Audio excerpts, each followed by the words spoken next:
Hello and welcome to World Talks here on TVP World. I'm Skaya. It's day 3 of the conflict that's shaking up the Middle East, and that's now spilling into the Gulf and threatening to widen even further. Missiles have targeted Israeli cities. Iran is vowing continued retaliation. Gulf states are on edge after drone strikes on critical oil infrastructure, and tensions are rising from Cyprus to Iraq. Questions are mounting about regime stability in Iran, the risk of a broader regional war, and how long this confrontation can last. And joining me now to unpack the latest unfolding events is David Menashri, Professor Emeritus and Founding Director of the Alliance Center for Iranian Studies at Tel Aviv University. David, so glad to have you here with us on World Talks on TVP World. David, let me ask you by starting off with the latest. What's the situation on the grounds there right now in Israel, particularly in Tel Aviv? And do tell me, what are Israeli sources, Israeli military saying about how long this conflict will continue? Okay, first, thank you for having me. What's going on in Israel, everything is not good.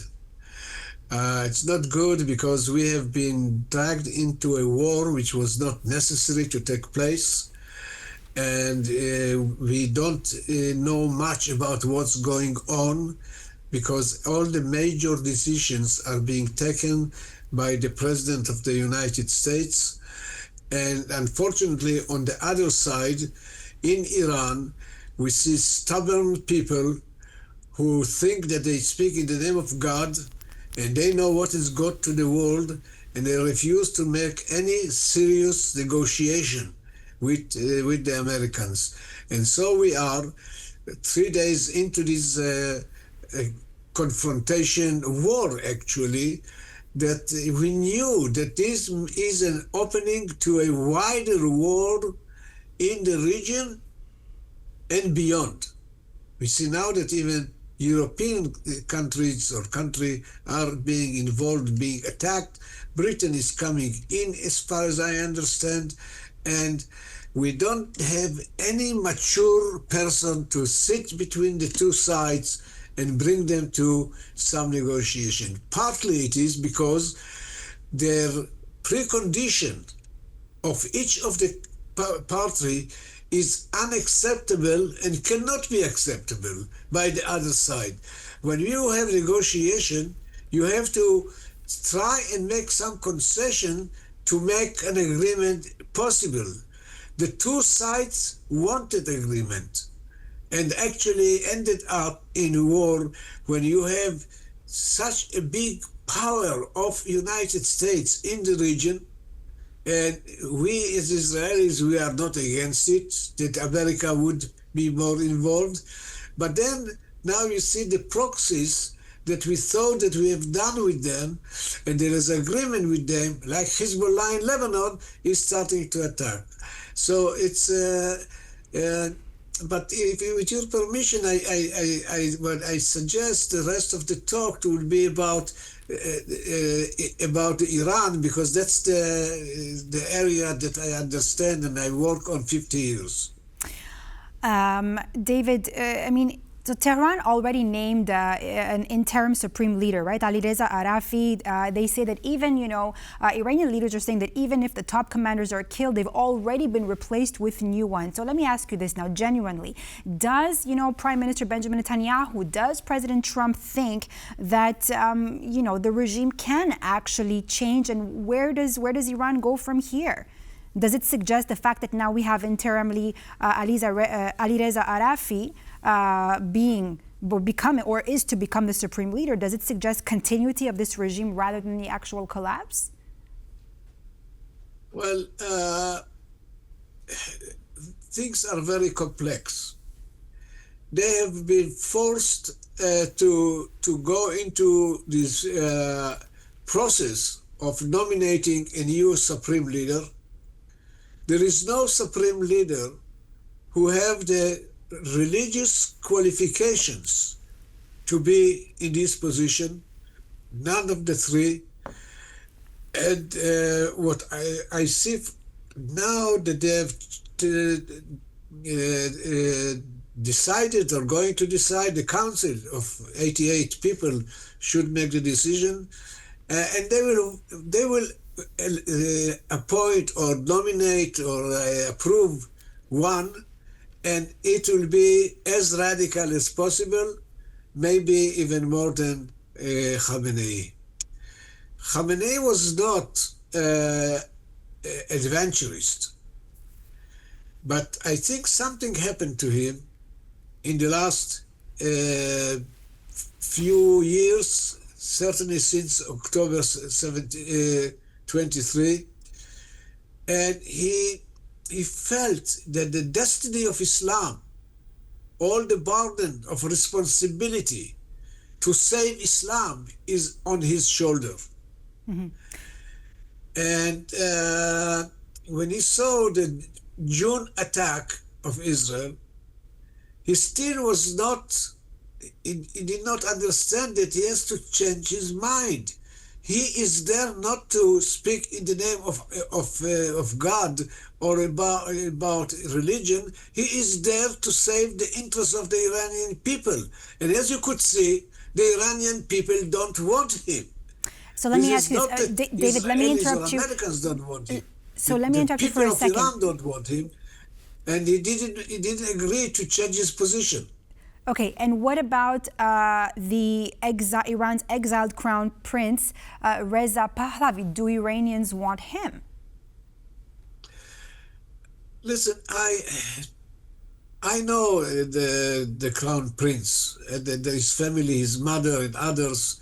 They are very nice, and I think it's for him. It's an opportunity to bring back history to its track and changing this regime.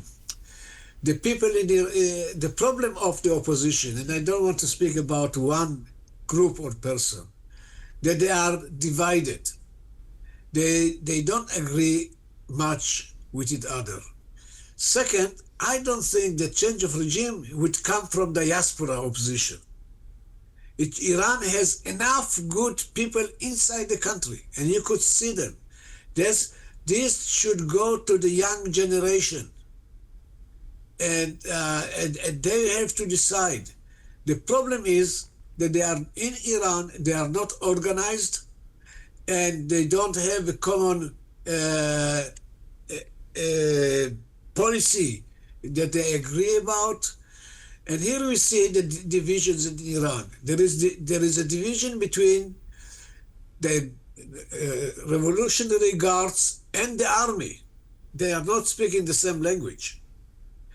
Second, there is a conflict or different attitudes by the government and the people. And within each of them, there are divisions. This change came abruptly, so fast. The Islamic Revolution in '79, it took them 13 months to go from mass demonstrations to toppling the Shah. This takes time. But the problem, even if the regime is changed, and no matter who takes responsibility, Iran has deeper problems. They don't have water to give to their people. The inflation is high, unemployment is unbelievable. So Iran needs to take everything that they have, to try and save the country from its leaders. And just very briefly, David, in under 2 minutes, because we're almost out of time, unfortunately, let me ask you, how prepared do you think that Israel is actually for a prolonged conflict if this stretches far beyond, from weeks into months, particularly now that we have, Israel launch strikes on Beirut in response to Hezbollah fire on Israeli territory? Just very briefly. Well, the Iranians have done something good for themselves. They established this ring of fire around the borders of Israel. Right now, we thought that we have solved the problem with the proxies, and we did not. You could see it in Lebanon from this morning, that they started the attack. And the Lebanese also, the Hezbollah also, when they do take such a step, it's against their own country. It's against their government. The Lebanese government is not happy with such a move. But they don't have a choice because all their money comes from Iran, and Iran pressures them to do A, B, and C. So this is and then you have the Houthis in Yemen. They have not finished to say their word. So I think is Israel, but David, the question is just is Israel prepared to continue this conflict for a long time? Well, that's right. You know, that's yes right. or no? I was shocked to hear today, and I don't know how accurate it is, that President Trump said that he may consider sending troops inside Iran. Yeah. Iran is a country, the size is like England, Germany, France, and a few other West European countries combined. They have 90-something million people. To go, you cannot change regime from with airplanes, and it will be devastating if someone will dare to enter into Iran, because in this kind of wars, you know how you start, you don't know how you end. Thank you so much, David Menashri. Unfortunately, it's all the time we have today. Professor Emeritus at Tel Aviv University. Thanks for all your input here with us on TVP World. Thank you. Thank you. And that's all for this edition of World Talks here on TVP World. I'm Skaya. Thanks for watching.